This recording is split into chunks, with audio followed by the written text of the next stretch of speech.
Muy buenas, sed todos bienvenidos. Tenemos aquí un nuevo problema que nos permite la aplicación de la ecuación de los gases ideales.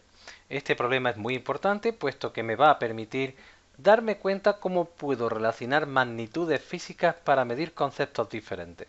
Fijaros que en el problema me piden la masa de gas metano y para ello lo que me dan son las condiciones en las cuales tenemos un gas dentro de un recipiente. Obviamente nosotros no podemos relacionar directamente propiedades físicas. Ese es uno de los grandes errores que suelen cometer los alumnos cuando resuelven problemas de química. La idea es que nosotros tendremos que expresar las magnitudes físicas en cantidad de sustancia química. Y para ello el primer paso será establecer cuál es el concepto de mol para el metano. Tenemos que recordar que el metano está formado por un átomo de carbono y 4 átomos de hidrógeno. Por tanto, teniendo en cuenta estas proporciones y sus masas atómicas, podemos llegar a la conclusión de que la masa molecular del metano tiene un valor de 16 unidades de masa atómica. Con este valor nosotros vamos a establecer el concepto de mol. Recordad que siempre que cojo la masa molecular de una molécula expresada en gramos, tengo un mol para dicha molécula. Es decir, siempre que cojamos 16 gramos de metano, tendremos su masa molar. Y en esa masa, en esos 16 gramos, tendremos exactamente 6,022 por 10 elevado a 23 moléculas de metano.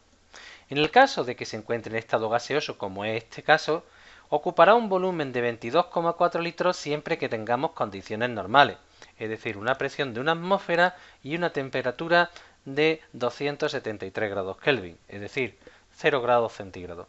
Como vemos, este es el primer paso en el que ya no coincidimos. Por tanto, para resolver este problema tendremos que usar la ecuación de los gases ideales. La idea es que una vez que nosotros tenemos la ecuación de los gases ideales en la cual aparecen magnitudes físicas como son presión, volumen y temperatura, vamos a determinar la cantidad de sustancia química, puesto que las condiciones de un gas solo dependen ahí de las partículas que hay en el interior del recipiente. En primer lugar, lo que haremos será despejar el número de moles. Así, el número de moles lo vamos a expresar simplemente en función de las magnitudes físicas y de la constante de los gases. Es muy importante que recordemos que la constante de los gases R es la que nos determina qué tipo de magnitudes y qué unidades tenemos nosotros que usar. R viene expresada en atmósfera, en litros, en moles y en grados Kelvin. Por tanto, todo lo que no sean esas unidades nosotros tendremos que expresarlas. El volumen del recipiente viene en litros, sin embargo, tanto la presión como la temperatura ni vienen expresadas en atmósfera ni en grados Kelvin. Así tendremos que expresarlas en estas unidades. ¿Qué haremos? Pues lo peculiar de este problema es que os voy a enseñar cómo llevar a cabo los cambios de unidades dentro de la propia expresión. Para ello he señalado en cada una de las unidades qué cambio estoy llevando a cabo. Así, teniendo en cuenta en principio nuestra ecuación de la que partimos y dónde se encuentran cada una de las unidades, cuando sustituyamos nosotros vamos a ver los cambios. Fijar que he dejado recuadrado lo que es el valor de la constante de los gases ideales. Siempre me van a dar este valor.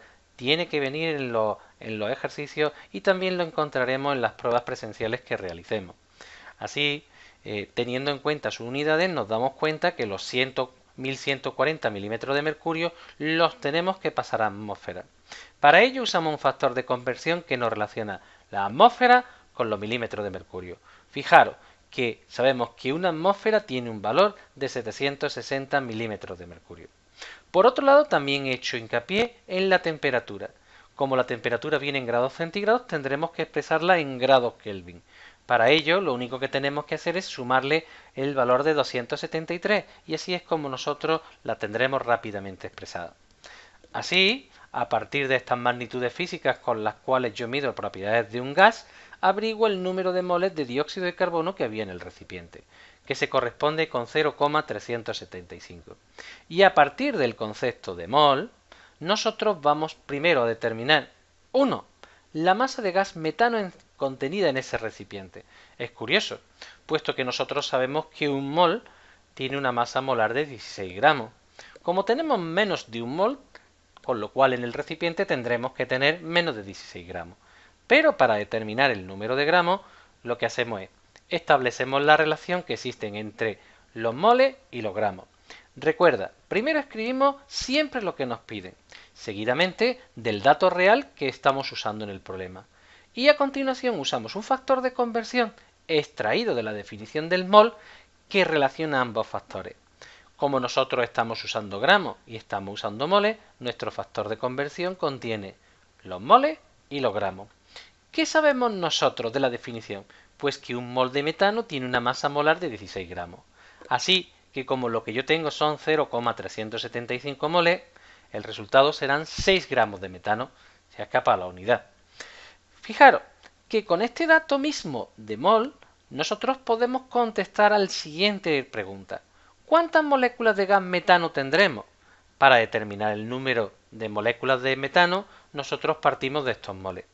¿Qué sabemos nosotros también? Pues con un factor de conversión que en un mol de gas metano tenemos exactamente 6,022 por 10 elevado a 23 moléculas de este gas.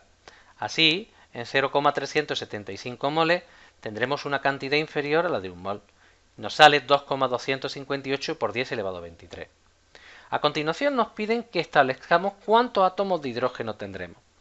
Nosotros podríamos seguir continuando a partir de estos moles de metano, pero recuerda que dato que se obtiene en un problema pasa a ser dato del problema. Así nosotros, para la tercera pregunta, vamos a intentarla contestar a partir de estas moléculas que hemos obtenido. Fijaros que si lo que yo quiero averiguar es el número de átomos de hidrógeno, y como las moléculas de metano, perdonad que ponga aquí hidrógeno, contienen hidrógeno, nosotros lo que diremos es que cada molécula de metano contiene 4 átomos de hidrógeno. Así que, finalmente, el número de átomos de hidrógeno será 4 veces superior al número de moléculas que hay, puesto que es muy importante recordar que la molécula es una entidad compuesta de átomos, es decir, de entidades menores, y además de forma proporcional. Finalmente nos piden que determinemos el número de moles de carbono, y este dato sí va a ser muy sencillo, puesto que nosotros sabemos que en un mol de metano siempre hay un mol de átomos de carbono. Así, el número de moles de carbono y el número de moles de metano coinciden, pero no son las mismas expresiones. Recuerda que una molécula de metano está formada por más de un tipo de átomo, mientras que en este caso, cuando hablamos de carbono, nos referimos exactamente a las entidades de carbono que contiene la molécula. Como veis, este es un problema muy completito, de los que, como yo digo, hacen escuela. Es muy importante digerirlo muy despacito para entender cómo el concepto de mol me va a permitir relacionar magnitudes físicas muy diferentes.